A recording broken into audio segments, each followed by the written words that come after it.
नमस्ते। तो कैसे हैं आप सब? आशा करते हैं कि सभी अच्छे होंगे और मैं भी अच्छी हूँ। तो चलिए इस ब्लॉग को यहीं शुरू करते हैं, श्री राधे रानी का नाम लेके। राधे राधे।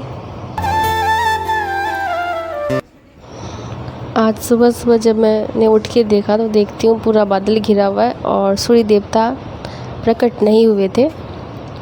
तो इसमें हैरान होने वाली कोई बात नहीं है, क्योंकि ये जो है ना, ये सेकेंड ट्रिप चल रहा है। ठीक है, पहला शिफ्ट का तो डोसा तैयार हो चुका था, ये दूसरा शिफ्ट है। तो 2 दिन जैसे बारिश हुई तो कल धूप निकली थी बहुत तेज़, तो उसी तरह आज भी लग रहा है तभी भी पानी छिड़का जाएगा। ठीक है, उसका सेकंड जो शिफ्ट होगा ना वो तैयार होगा, हम लोगों का डोसा बनेगा और कुछ नहीं। तो मौसम बहुत ही अच्छा लग रहा था। और उधर का जो पेड़ है ना कटहल का, इतनी तेज़, देखो कितना तेज़ से मतलब हिल रहा है। और इधर के जो पेड़ थे ना कटहल के, अमरूद के जो भी थे, एकदम स्थिर है, जैसे लग रहा है कुछ हुआ ही नहीं, हवा चल ही नहीं रही है। और उसके पीछे जो कटहल का एक पेड़ है वो इतनी तेज़ हवा, मतलब इतना तेज़ हिल रहा था ना, मुझे लगा क्या कोई कटहल तोड़ने के लिए चढ़ा होगा ना, तो ये इतना तेज़ हिल रहा है। लेकिन नहीं पता क्यों उसमें किस क्या बात है जो कि सब पेड़ स्थिर है और उनकी जो पत्तियाँ इतनी तेज़ मतलब हिल रही थी ना, जैसे लगा था बहुत तेज़ हवा जैसे चल रही हो, लेकिन हवा भी नहीं चल रही थी और वो इतना तेज़ हिल रहा था। और जाके देखा तो कोई उस पर चढ़ा हुआ भी नहीं था। तो मुझे डर लग गया, मैं वहाँ से भाग के चली आई। और यहाँ पे मम्मी को खाने का मन कर रहा है, ये कच्चू पत्ता जो बोलते हैं ना, कोई बीड़ा पत्ता ही बोलते हैं, उसका पकौड़ा। तो मम्मी गई थी सत्संग, बगल में एक अंकल के यहाँ हुआ था सत्संग बोलते हैं, वही पूजा हुआ था, सत्यनारायण भगवान का पूजा हुआ था। तो उसी में गई हुई थी। तो मम्मी वहाँ से आई तो बोली खाना निकालने के लिए, बिना खाना ही खाए गई थी, क्योंकि ये सब पूजा में बिना खाना खाए ही जाते हैं लोग। तो मैं बस अभी नहा करके ही आई हूँ और फिर मैंने कहा ठीक है मैं बना देती हूँ।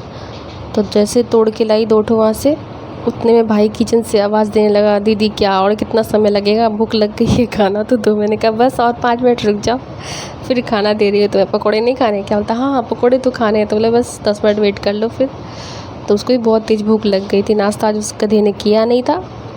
तो वही मैं कर रही हूँ। इधर मम्मी पहले से ना पानी वानी का जुगाड़ लगा रही है कि कब ये खाना निकाले, कि पीछे बैठ गई है। और मम्मी को पीछे बैठे देख के ना मेरी स्पीड बढ़ गई काम की।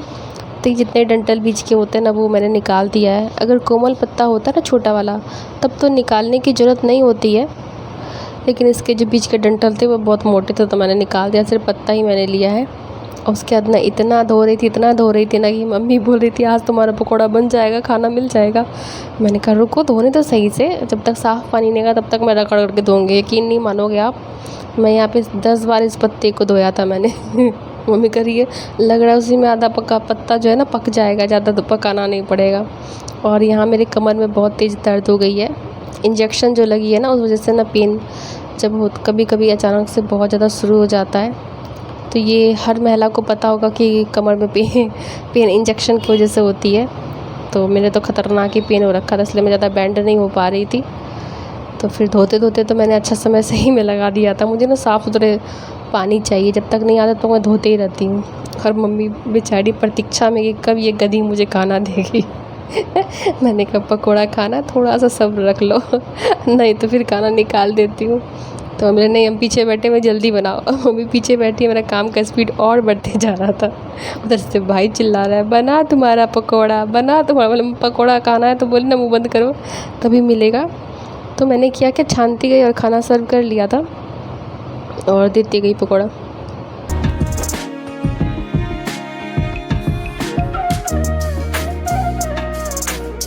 और कल रात में पतिदेव ने फ़ोन किया था करीबन 12 बजे, बोले मेरे पास जगराता कर रहे हो क्या? तो बोलते नहीं मेरा पैर फिर से मचक गया है ना, जहाँ मचका था वहीं, और बहुत पेन है, पूरा सूजन हो गया पैर में। तो मैंने कहा डॉक्टर से दिखवा लीजिए अगर इतना दर्द हो रहा है ये। तो यहाँ रहते थे ना तो फिर भाई जो है ना, भाई उसको अच्छे से ना मतलब नस को बैठा करके और क्रैक बैंडेज बांध देता था, जिससे जो है ना वो प्रॉपर हड्डी जो है ना जगह पे आ जाती थी। और इसका एक ही उपाय, अगर आपकी पैर की उंगलियां पुटक रही है ना, मतलब आवाज़ कर रही खींचने पे, तो समझ जाइए आपका जो नस है ना वो जगह पे प्रॉपर बैठ गया है। तो इसी तरह भाई करता था, हाथ से रगड़ रगड़ के नस को खींचता था, उसके बाद जगह पे बैठाता था। अभी तो यहाँ है नहीं, तो मैंने कहा ठीक है डॉक्टर से ही दिखवा लीजिए अगर आपको ऐसा लग रहा है कि हड्डी वड्डी जगह से घसक घुसक गया है। तो मुझे तो गुस्सा खतरनाक वाला आ रहा था, इसलिए मैं फ़ोन भी नहीं करती हूँ, है कुछ पर्सनल प्रॉब्लम। घरेलू। तो मैं गुस्से से फ़ोन ही नहीं कर रही थी। रात में क्या खाना वाना खाया कि नहीं था? हाँ, तो खाना तो खा लिया था, लेकिन पैर की हालत हो गई थी ख़राब, पूरा सूज गया था। क्योंकि हल्की सी भी अगर हड्डी खसकती है ना तो पैर में स्वेलिंग आ ही जाता है। तो चल नहीं पा रहे थे। इधर मेरी मम्मी को देख लो पकौड़े का इंतज़ार करती हुई कब खाना देगी। प्रसाद खाई है और मैंने चाय बनाया था, क्योंकि मेरी आदत है 2 बार चाय पीने की ना। तो खाना खाने से पहले बना के मैं नहाने चली गई थी ढक कर के, कि मम्मी आएगी ना तो मम्मी के साथ पीऊँगी। तो मम्मी बोलती है रुको प्रसाद खाने, तो उसके बाद चाय पीते हैं, तब जल्दी से खाना निकालो। मैंने कहा ठीक है, बना रही हूँ। तो यहाँ मैं इसको पतला पतला जितना महीन हो सकता है उतना महीन कट कर रही हूँ। और चाकू तो मम्मी ऐसा रखी है ना, बोलती ज़्यादा धारदार चाकू रखी है तो तुम हाथ काट लोगी इसीलिए इतना धारदार चाकू रखती नहीं किचन में। और मुझे ना चाकू हंसुआ जो होता है ना बहुत रेयर यूज़ करती हूँ, मुझे उससे बनता नहीं है, चाकू से ही बनता है। तो यहाँ पे मैंने बेसन डाल दिया। अगर चौरठ हो ना चावल का आटा, वो डालने से थोड़ा सा क्रिस्पी बन जाता है तो बहुत टेस्टी लगता है। या फिर मसूर की दाल, ये 2 चीज़ें मिलाने से बहुत अच्छा बनता है। लेकिन मुझे इंस्टेंट बनाना था, क्योंकि देख रहे हैं सबको खाना खाने के लिए हल्ला हल्ला करके रखा हुआ है। और चावल का आटा मैं ऐसे पीस करके रखती हूँ इसी सब कामों के लिए। तो मम्मी ने क्या क्या पता नहीं फेंक वेक दिया लगता है। बहुत दिन से पड़े हुए थे ना, वो यूज़ नहीं कर रही थी, तो फिर पता नहीं पेपर में लपेटा तो मम्मी ने उसको फेंक दिया। बोला फेंक दिया, दोबारा पीस लेना। मैंने कहा चलो ठीक है। लेकिन चावल का पाउडर देने से बहुत टेस्टी बनता है ये। और ये कढ़ाई मैंने खाली कर ली है, क्योंकि आज दाल चावल और चोखा बनाया था मसाला वाला। तो सब्जी तो रात में वही बनाई थी। गर्मी बहुत है तो मैंने कहा चलो शॉर्टकट खाना बनाते हैं। और भी यकीन नहीं मानोगे, धूप बिल्कुल भी नहीं है, हवा भी नहीं चल रही है, लेकिन वो पेड़ इतना कैसे हिल रहा था ना, मैं बार बार सोच रही हूँ कोई आत्मा वात्मा तो उसमें नहीं समा गई। भाई साहब, कोई पेड़, आप खुद ही देखना मेरे वीडियो में, कोई पेड़ उतना नहीं हिल रहा जितना वो ना इतना तेज़ी से हिल रहा था ना, जैसे लगा था कि आंधी तूफान आई हो। समझ में नहीं आता, कोई पेड़ नहीं हिल रहा लेकिन वो हिल रहा था। मैंने बहुत बार ऐसा नोटिस किया है, कोई पेड़ नहीं हिलता, हवा भी नहीं रहती, फिर भी वो पेड़ बहुत ज़ोर ज़ोर से हिलता है। तो मम्मी को मैंने सोचा बताऊं, लेकिन अभी तक बताया नहीं है। मम्मी ऐसे ही बोल देगी कोई नहीं, उतना दूर तक हवा चल रहा होगा। मम्मी यही बोली, बोली हवा उतनी दूर तक ही चलेगा, इधर क्यों नहीं आएगा। और मेरा जो कटहल का पेड़ है उससे तो हवा आंगन में बहुत ही अच्छी लगती थी। लेकिन जब से ये नेनुआ का पौधा जो है ना लत ऊपर चढ़ा है ना, पूरा जकड़ लिया है पेड़ को, तो हवा बिल्कुल भी नहीं लगती है। नहीं तो आंगन में बहुत अच्छी हवा लगती थी। और यहाँ मैं सब सामान समेट ले रही हूँ जब तक ये बनेगा मेरा, क्योंकि अब इंतज़ार करूँगी पकोड़ा बनाऊँगी तब फिर समेटूँगी, तब तक तो उसके लिए एक्स्ट्रा समय लग जाएगा। तो साथ के साथ ही समेट ले रही हूँ। बर्तन सब भी मैंने जगह पे लगा दिया है। बार बार मेरे दिमाग में वही पेड़ ही नज़र आ रहा है कि वो इतना तेज़ से क्यों हिल रहा था। मैं भी वीडियो में दिखे ना दिखे, लेकिन सामने से देख रही थी ना, मुझे डर लग रहा था कि और भी पेड़ है सब स्थिर है, वो इतने ज़ोर ज़ोर से क्यों हिल रहा है, जैसा लग रहा है कि आंधी आई हो। तो भैया मुझे तो बहुत डर लगता है। जानते हो मैं रात को जब होते हैं ना 11:30 या 11:45 होता है, तो मैं ना नल ट्यूबवेल तो देखा ना मेरा हैंडपम्प, मैं उधर नहीं जाती हूँ। क्योंकि बहुत पहले मेरे साथ वहाँ पे कांड हुआ था। जैसे कि देखो पूरा वहाँ पे मेरा बंद है, ये कहानी मैं फिर कभी सुनाऊंगी, लेकिन अभी छोटा सा बता देती हूँ।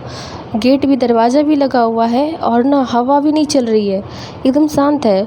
और मेरे कानों में इतनी ज़ोर से हवा लगी ना, सन से, मैं तो पूरी डर गई। मैंने कहा गेट बंद है, हवा का किधर से आएगी भाई, ऊपर एलिवेस्टर चढ़ा हुआ है, हवा घुसने का कहीं जगह ही नहीं है। फिर मेरे कानों में इतनी देर से एक बार ही हवा लगी, क्या लगी, और मैं वहीं पर बेहोश होकर गिर गई।